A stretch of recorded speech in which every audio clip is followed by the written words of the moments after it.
Phones. They're the devices that we carry with us everywhere, and what was once a means for communication is now much more. People are now working off their phones, finding dates, and most commonly spending time on a multitude of social media. This invention has definitely added some flavor to our lives, but it's also brought about a very serious problem.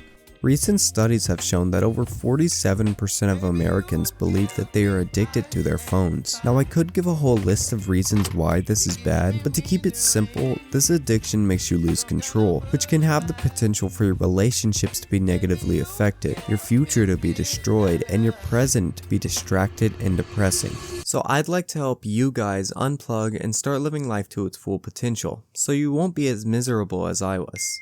Ooh, a notification. I better check that. Throughout my teenage years, I was chronically on my phone. You would not be able to see me without it glued to my hand. Now, I'm not sure whether it was anxiety, dopamine levels, or the fact that everyone else did it, but one thing was certain. I was a complete and utter loser. I averted eye contact, never talked to anyone new unless it was online, and I refused to try new things. But once I finally learned to put down my phone, my world got a hell of a lot cooler. So how did I do it? Did I throw my phone away, start communicating by pigeons, and start living on top of a mountain? Sounds kinda cool, but no. I just simply got rid of the things that distracted me. I deleted mobile games, TikTok, YouTube, OnlyFans. Okay, I'm just kidding about that last one. Needless to say, this transition was a little rough and took some adjusting.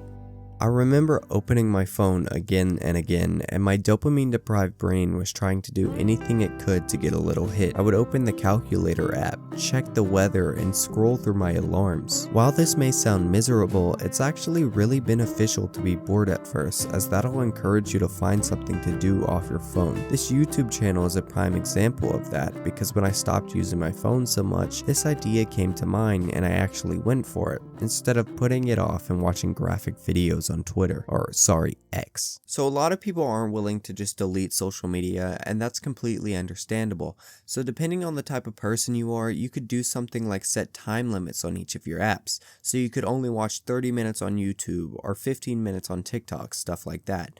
But for me personally, I found that I would always dismiss the limit and then continue my mindless zombie scrolling. So what I would recommend for the less disciplined is to actually go through a dopamine detox. Now, what a dopamine detox is exactly what it sounds like. You temporarily stop doing activities that triggers your brain to release dopamine. Things such as TikTok, Twitter, YouTube, but also things off of your phone like video games and junk food. You would do this for a set amount of time of your choice, could be a week, month, year, anything that you choose, and you'd come back feeling more in touch with reality, not feeling so dependent on your phone for instant gratification. You see, our brain has a natural chemical response to the cell phone.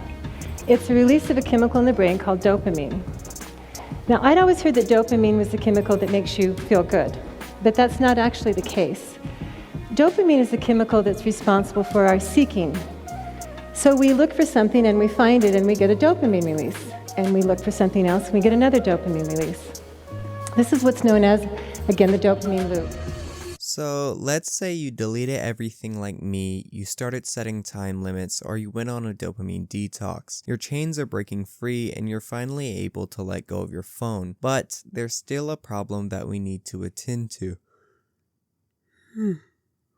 Sorry, it's boredom.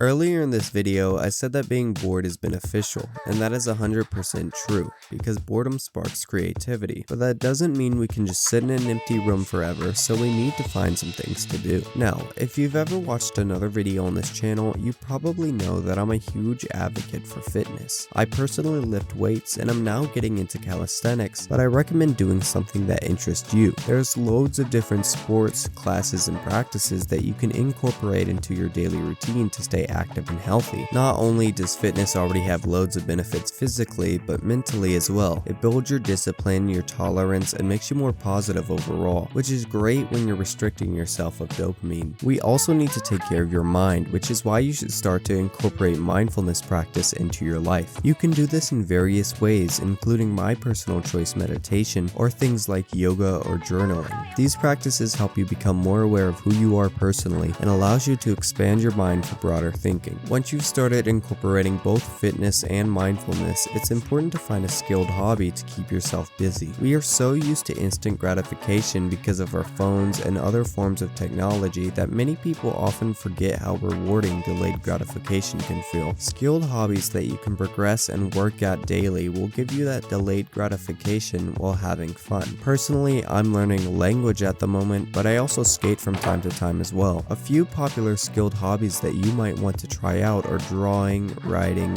editing, gymnastics, or even chess. Anything that you can put time into and progress daily while having fun. I found that by getting rid of these digital distractions and incorporating all these different things, I'm now able to live a much better life that's more controlled, positive, and adventurous. I don't want you guys to just rush into this thinking it'll be the easiest thing though, because it will suck a lot in the beginning and it's hard to stay consistent. But the most important thing to do no matter what is to keep trying and never give up. If you like this video, consider subscribing, but most importantly, go out into the world and have fun.